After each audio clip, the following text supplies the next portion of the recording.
저보다 조금 나중에 은퇴한 후배 목사님에게 들은 이야기입니다. 은퇴한 지 몇 달 안 돼서 이웃교회에서 설교를 해달라고 부탁을 해와서 다른 교회를 방문해서 설교하게 되었는데, 교회 입구에서 그 교회 부목사님이 영접을 하고 담임 목사님 목양실로 안내를 하는데, 걸어가다 보니까 뒤에서 갑자기 누가 목사님 그렇게 반갑게 부르는 거예요.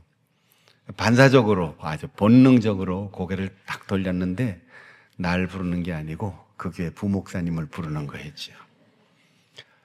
그때 자기가 난생 처음 당혹감을 느꼈다는 거예요.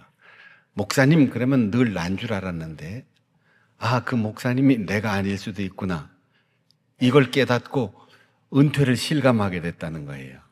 제가 그 얘기를 들으면서 문법적으로 설명하면, 목사님이 보통 명사인 줄, 고유명사, 나의 고유명사인 줄 알고 살았는데 그게 일반적인 보통 명사인 줄을 깨달았다는 얘기다.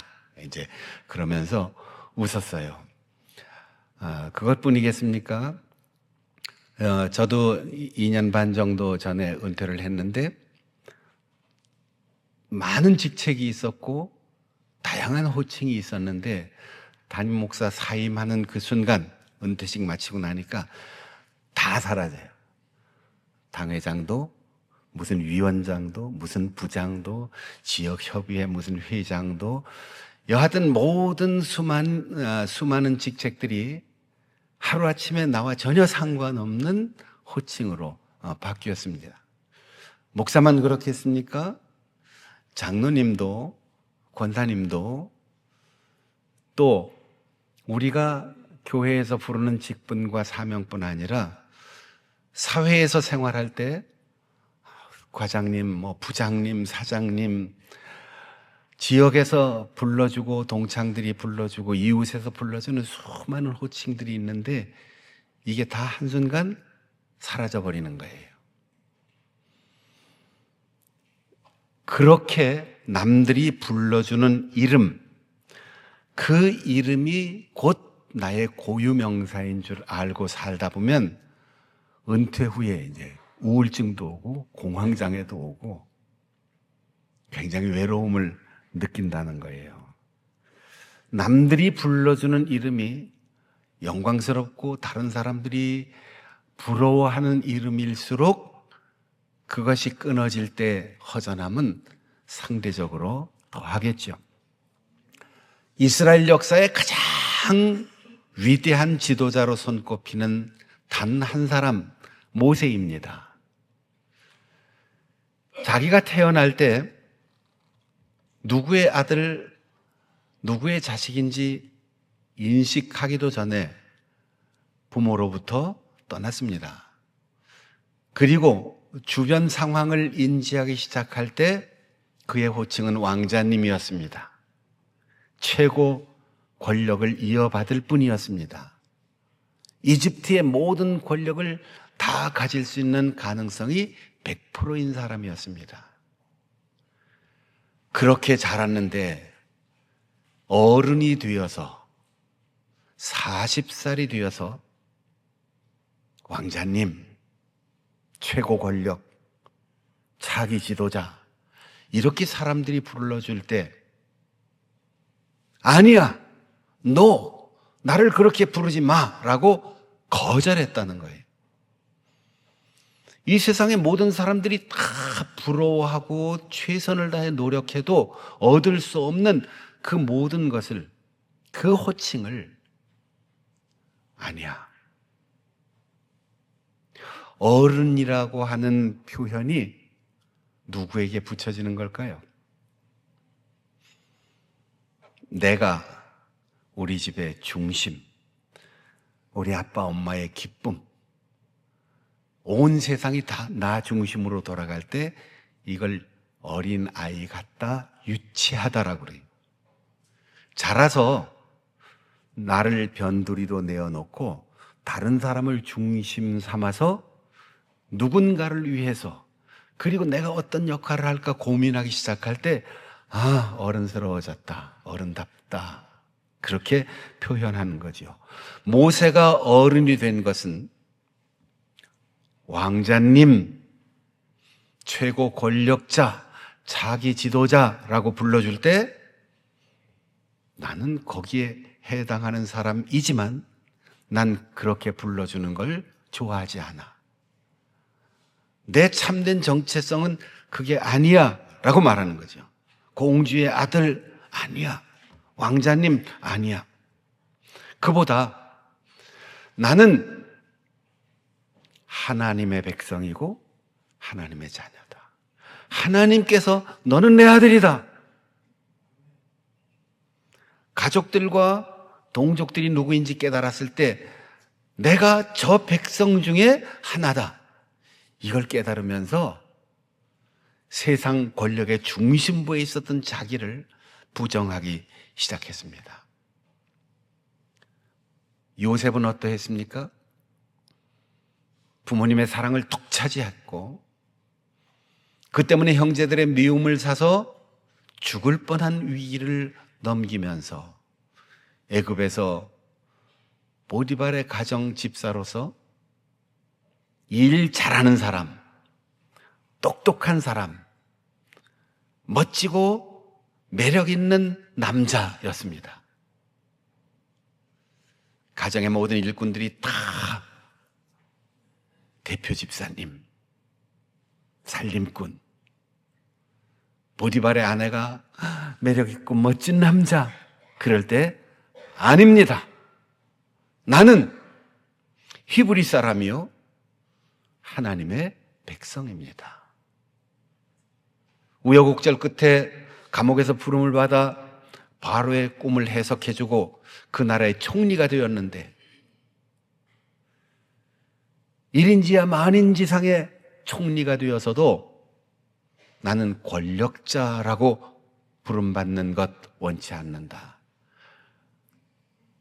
형들이 자기를 죽이려고 했었는데 그 앞에 무릎 꿇고 미안하다라고 할 때 아닙니다. 형들이 나를 미워서 여기로 팔아버린 게 아니라 하나님이 우리 가족들의 생계를 위해서 먼저 이곳에 보냈고 하나님이 이 애굽 대제국을 살리고 전 세계에 흉년이 들었을 때 이 세상을 살리라고 나를 보내주신 겁니다. 나는 히브리 사람입니다. 바울은 주변 사람들이 박사님, 율법 선생님, 가장 순결하고 철저하게 율법을 지킨 모범적인 종교인 이렇게 불러줄 때 아니야. 나는 죄인 중에 괴수입니다. 당신들이 부러워하는 모든 것 다 내게는 그리스도 안에서는 배설물, 쓰레기 같은 것이었습니다. 갈릴리 바다 밑바닥을 시간 따라서 다 들여다볼 만큼 경험이 쌓인 어부 중에 어부. 부지런하고 싹싹하고 주변 사람들과 좋은 관계를 가졌던 베드로, 실력 있는 어부. 그는 예수님을 만나자 아니야, 나는 죄인입니다. 이렇게 고백했어요. 사랑하는 여러분, 우리가 왜 주일마다 똑같은 것 같은 이 예배에 참석하고 할 일 많고 쉬고도 싶고 지루한 인생길에서 왜 여기에 찾아와 앉아서 예배를 드리고 있습니까? 나는 누구인가? 질문하고 세상에서 아닌 것, 그것을 가장 좋은 것이라고 생각하며 살아왔던 우리의 삶을 다시 한번 돌아보면서 진짜 내가 누군가, 거짓 자아는 나를 어떻게 침식하고 있는가, 이걸 살피고 진짜 자아를 찾아서 세상에 나가서 살기 위해서 여기에 와 있는 겁니다. 하나님의 백성과 함께 고난받기를 잠시 죄악의 낙을 누리는 것보다 더 좋아했다고 했어요. 우리에게 좋은 게 많죠. 먹는 것, 취미생활, 입는 것, 사치하는 것, 사람 만나는 것, 얼마나 좋아하는 것들이 많아요. 근데 그거보다 더 좋은 것이 고난이었다는 거죠. 고난은 가능한 한 피하고 싶고, 어려운 일은 안 하고 싶고, 편하고 좋은 것만, 내 마음에 드는 것만 취하고 싶은 것이 사람의 심리인데, 모세는 기꺼이 이 세상 헛된 낙보다 고난일지라도 내가 하나님의 백성 중에 한 사람인 이상 나는 애굽의 시민권보다 고난받는 노예 중에 한 사람으로 가겠다. 이렇게 선택한 거예요. 거기가 즐거운 거지요. 여러분 예배 마치고 집으로 돌아가실 텐데 왜 집에 갑니까? 직장 갔다가 퇴근하고 피곤한 몸을 이끌고 왜 집으로 옵니까? 힘든 일이 기다리고 있을 수 있고 귀찮은 일이 기다리고 있을 수 있는데 그래도 남편과 함께, 아내와 함께, 자녀들과 함께, 부모님과 함께 그게 제일 좋기 때문이죠. 식당에 가서 음식을 드실 때 종업원에게 10,000원짜리 한 장만 줘보세요. 그럼 나오는 음식이 달라지잖아요. 서비스가 달라지잖아요. 무릎을 탁 꿇고 서빙하잖아요. 거기 가서 몇 끼마다 먹으면 평생 행복할 거 아니에요? 근데 월급 봉투도 못 받아보고 온라인으로 다 아내 한테로 가는데 자식들이 나보다 돈을 더 잘 버는데 그래도 먹여주고 다 주고 뭐 더 줄 것 없을까? 기꺼이 주머니를 다 털고 싶은 게 남편의 마음, 아내의 마음, 아버지의 마음이 아닙니까? 모세는 저 노예들이 나에게 어떤 쓸모가 있을까? 아니, 우리하고 동족이라고 하는데 이스라엘이라고 하는 게 나에게 무슨 의미가 있을까? 이렇게 질문하지 않았어요. 저 고통받는 노예들, 노동자들, 저 힘들게 살아가는 이방인들, 나 혼자 시침 딱 떼고 살면 호의호식할 텐데 그 사람들에게 그러면 나는 누구일까? 하나님은 나에게 무엇일까가 아니고 하나님 앞에 나는 누구일까? 이걸 질문하면서 내 백성들에게 나는 자격도 없고 힘들고 준비된 것 없지만 하나님께서 지도자라 이렇게 말씀하시니까 나는 애굽을 떠나서 내 백성들과 함께 광야 길을 갈 수밖에 없다. 제가 은퇴하고 나니까 가끔 만나는 주변 사람들이 목사님 은퇴하시니까 어때요? 뭘 어때? 좋지. 뭘 하시는데 요즘? 안 하려고 내가 은퇴했는데 뭘 하기는 내가 뭐 때문에 나한테 뭘 하느냐고 물어. 여러분 힘들고 어렵지만 우리 성도들과 함께 가는 길이 좋았기 때문에 목회의 길을 걸었어요. 제가 우리 교단의 해외 선교위원회 위원장을 하고 같은 시기에 군선교위원회 위원장을 했는데 제가 선교지를 많이 다녔습니다.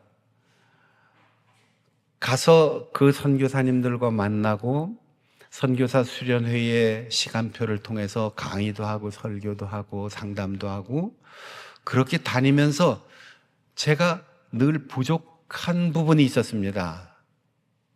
뭐냐 하면 총회장, 교단 총무, 해선위원장, 임원들 이렇게 해서 선교지에 가서 같이 2박 3일, 3박 4일, 뭐 일주일 이렇게 있다 오는데 보니까 이게 행사로 그칠 수가 있어요. 자기가 맡은 시간 나가서 강의하고 설교하고, 더군다나 남자들끼리 몰려갔다 오니까 여자 선교사님들은 어디 마음 한번 열어놓고 마음속에 쌓인 거 얘기할 데가 없는 거죠. 그래서 제 아내에게 이렇게 얘기했습니다. 여보, 우리 해선 위에 그 부족한 조그만 부분들을 개인적으로 우리가 메꾸자. 당신하고 나하고 다니자. 그래서 개인적으로 한 10여 년 전부터 선교사들 모임이 있으면 연락하고, 거기에 교회가 경제적인 부담도 컸겠지만 모이는 경비 다 대주고, 사례비는 없고 선물도 없고 비행기표는 내가 끊어가지고 갔다 와야 되는데 즐겁게 다녔습니다. 제 아내가 엄청 바빠요, 가면. 왜냐하면 밤늦게 부인 선교사님들이 남편과의 갈등, 자녀들 양육 문제, 그리고 후원의 문제, 여러 가지 아픔을 안고 남편에게도 하지 못한 말들을 제 아내와 얘기하다 보면 새벽까지 밤을 새우는 일이 수없이 많아요.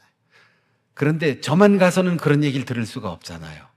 제 아내가 힘들지만 밤늦게까지 선교사님들, 부인 선교사님들하고 얘기도 하고 들어주는 게 상담이니까. 그리고 혼자 다니니까 모든 시간표를 내가 다 합니다. 제 아내도 간증도 하고 건강 강의도 하고 이러면서 제가 이제 설교 또 강의 이런 걸 다 하는데, 선교사님들하고 그 만남을 약속하면 한 2달 동안 제가 준비를 해요. 무슨 준비를 하냐면 선교사님들에게 드릴 선물.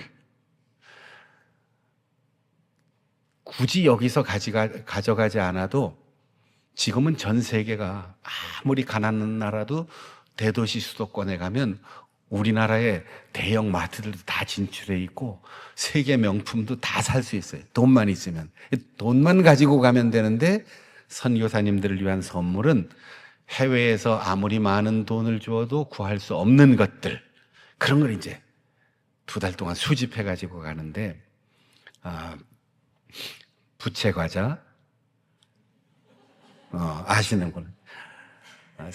옥꽃이라고 하는 바풀과자, 양갱, 장충동 왕족발, 순대, 찹쌀떡, 송편, 이런 걸 주로 설날 아니면 추석을 연휴 끼고 제가 갑니다. 교회 냉장고에 다 갖다 놓고 꽁꽁 얼려서 가지고 가서 행사 때 풀어놓으면 아주 먹기 좋을 만큼 다 녹아 있어요. 저희 짐은 비행기 안에 가지고 들어가는 것만 딱 가지고 가고, 큰 짐은 전부 선교사님들 간식거리 이제 가지고 가죠. 그래서 휴식 시간 때마다 제 아내가 뒤에서 준비했다가 간식을 제공해 주는 거예요. 식사 때도 찹쌀떡도 하나, 또 추석 때는 송편도 그렇게 가지고 가는데, 한 번은 모스크바에서 선교사 수련회 할 때, 거기는 우리 성결교회 선교사님은 한 가정밖에 없었고 이제 초교파적으로 모이거든요. 선교사 한 분, 장로교회 선교사인데 부인 선교사님이 휴식 시간에 이렇게 오더니 저한테, 목사님, 눈물이 그석석 해가지고, 목사님, 내가 여러 가지 스케줄이 얽혀서 여길 참석해야 되느냐 말아야 되느냐 막 고민하다가 결단하고 왔는데 하나님이 나를 얼마나 사랑하는지 지금 느꼈습니다. 하나님이 얼마나 나를 사랑하는지 알았습니다. 그래서 제가, 내가 설교를 무지무지 잘했는 모양이다. 설교 은혜 받았나, 강의의 은혜를 받았나, 조금 우쭐해가지고 그랬더니, 목사님, 사실은 지난 주간에 갑자기 한국의 군대 건빵을 먹고 싶다 하는 생각이 들더라는 거예요. 군대 갔다 온 사람도 아닌데, 그것도 군대에서 나온 별사탕 든 그 건빵을 먹고 싶다, 이 생각이 갑자기 드는데, 아무리 생각해봐도 이건 기도해도 안 돼. 명품 가방이나 노트북 컴퓨터나 뭐 이런 거 기도하면 하나님께서 들어주시리라는 확신이 있는데 모스크바에서 한국 군대 건방 이거는 이루어질 수 없어. 그래서 기도도 못했대요. 그러고 많은 스케줄을 조정해서 여기 왔는데 지금 간식 시간에 군대 건빵이 나왔습니다. 목사님, 하나님이 기도도 못하고 정말 먹고 싶다 신음소리 냈는데 작은 신음에도 응답하시는 하나님께서 오늘 별사탕 든 한국 군대 건빵을 주셨어요. 제가 그 얘기를 듣는 순간 평생 목회하면서도 기도라는 것이 내가 욕망을 가질 때, 내가 뭔가 필요할 때 달라고 하나님께 아주 간절히 애써 부르짖으면 하나님이 주시는구나 이렇게 생각했더니 아니야. 생각이 드는 것은, 기도의 제목이 떠오르는 것은 하나님이 주시려고 내게 알려주시는 신호구나. 그분은 일주일 전에 고민하다가 여기를 선택해 왔고 저라고 앉아 놀다가 갔겠습니까? 바쁜 스케줄이 얼마나 많은데 목회지를 두고 또 여러 날 나가야 되는데 그렇게 해서 우리가 만난 거잖아요, 거기서. 그뿐 아니라 하나님은 그분이 기도도 하지 않고 저를 알지도 못하는 때에 우리 교단 해외 선교위원장이 되고, 그리고 제가 군선교위원장이 4년 전에 돼서 4년 임기를 하고 있는 중인데, 모스크바에 가기 전 주일날 낮 예배 끝나고 바로 차를 타고 충북 괴산에 종합군사학교에 ROTC 후보생들과 군종장교 후보생들이 훈련을 받고 있는데 거기 주일 예배를 인도하러 오후에 달려갔어요. 그러니까 종합군사학교의 시간표에 내가 들어가게 됐죠. 그리고 2달 전에 우리 성결교회 군목이 거기로 발령이 나가지고 거길 갔어요. 그래서 성결교회 군선교인장을 초청했잖아요. 그리고 그 주일 며칠 전에 제가 군선교인장 할 때 어딜 방문하면 주로 뭐 사단장, 군단장 이런 벙커에 들어가서 고위 간부들을 만나고 그들을 격려해주고 또 군목들을 위로해주고 이렇게 오는데 거기서 뭐 사단장이나 이런 분들이 선물을 준비해서 주거든요. 그럼 제가 다 나눠줍니다. 다 같이 간 분들. 근데 그날은 이 건빵은 제가 하나도 나눠주지 않고 혼자 가져가 가겠습니다. 이 근거 없는 욕심이 생기는 거죠. 그래서 한 상자를 그대로 제 차에 다 싣고 왔어요. 그리고 그 주일날 미국에 유학하고 있는 우리 장로님 아들이 우리 목사님 커피 좋아하는데 그러면서 뉴욕에서 로스터리가 있는 커피 카페에 가서 원두 커피를 로스팅한 걸 아주 한 보따리를 싸가지고 왔어요. 그래서 그것도 모스크바로 가지고 간 거죠. 근데 이 건빵하고 별사탕하고 이 커피를 먹으니까 진짜 맛있더라고요. 저를 하나님께서 해외선교위원회 그냥 임원 그리고 위원장 군선교위원회 오랫동안 하면서 그 타이밍에 건빵과 커피를 가지고 갈 수 있는 거는 하나님께서 그 선교사님을 정말 사랑하기 때문에 이렇게 맞춰주신 거지요. 그분은 장로교회 선교사인데 한국에 들어올 때마다 와요. 선교사가 내 말을 잘 듣냐, 우리가 보내준 대로 믿고 기다릴 수 있도록 선교 잘하고 있냐, 이걸 감독하는 사람이 아니고 선교사님에게 우리가 어떤 해선이가 될까, 어떤 후원교회가 될까, 이게 고민인 사람에게 만남은 정말 즐겁고 좋은 만남이 되는 거죠. 여기 와보니까 임직이 얼마 남지 않았다고 그러는데, 임직할 때 내가 이제 장로가 되고 안수집사가 되고 권사가 되고 내가 교회의 중요한 임원이 될 때 목사님이 나를 어떻게 대해 줄까? 기존의 장로님들이 나를 어떻게 취급해 줄까? 이게 아니고 내가 목사님에게 어떤 교인이 될까? 춘천중앙교회를 어떻게 채울까 보다 춘천중앙교회가 이 춘천에 어떤 교회가 될까? 이런 고민이 우리에게 있을 때 시대의 아픔을 같이 끌어안고 나와 만나는 사람, 그 사람에게 내가 꼭 필요한 사람이 되는 것. 모세는 그 길을 선택한 거예요. 예수님께 찾아와서 질문한 사람들이 있었습니다. 누가 내 이웃입니까? 그럴 때 내가 누구를 어떻게 도와주려고 하는데 누구를 도와줄까요? 이때 예수님은 네 이웃이 누구다라고 정의하지 않고 강도 만난 사람에게 누가 이웃이냐? 그렇게 되물으셨어요. 그러니까 유대인이 차마 사마리아 사람이 이웃입니다 대답 못하고 자비를 베푼 사람이 이웃이겠죠? 가서 너도 이와 같이 하라.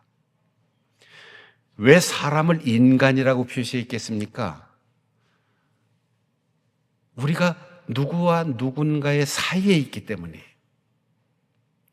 저 무인도에 혼자 떨어져서 혼자 살면 게으르다, 부지런하다, 똑똑하다, 어리석다, 난폭하다, 온유하다, 이런 판단과 기준이 필요가 없어요.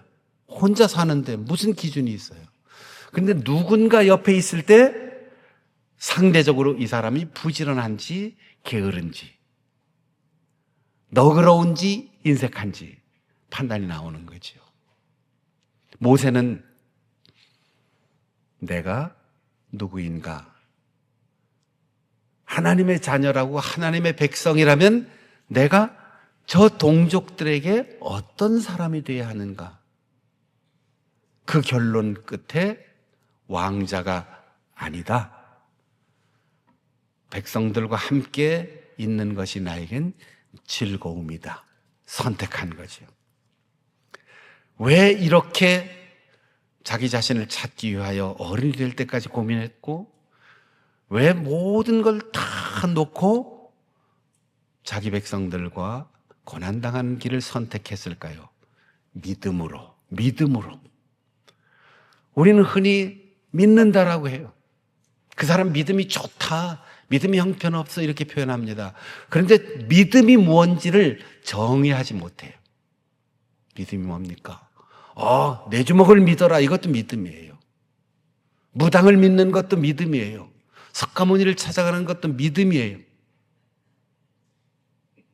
사람에 대한 신뢰가 있는 것도 믿음이에요. 그런데 히브리서 11장은 처음부터 이 믿음을 정확하게 정의합니다. 모든 신앙의 영웅들이 믿음으로 살았는데 그 믿음은 믿음이 없이는 하나님을 기쁘시게 할 수 없다. 뭘 믿어야 하느냐? 하나님이 계신 것과 그가 자기를 찾는 자에게 상 주시는 이심을 믿어야 할지니라. 여러분, 무조건 믿거나 맹신 위험합니다. 우리가 반드시 믿어야 할 건 하나님이 계십니다. 하나님이 갚아주실 것입니다. 이 두 가지를 믿어야 되는 거죠. 한번 따라해 볼까요? 하나님이 계십니다. 하나님이 갚으십니다. 이 믿음이 있기 때문에 우리가 가정에서도 사회에서도 교회에서도 하고 싶은 말 많아요.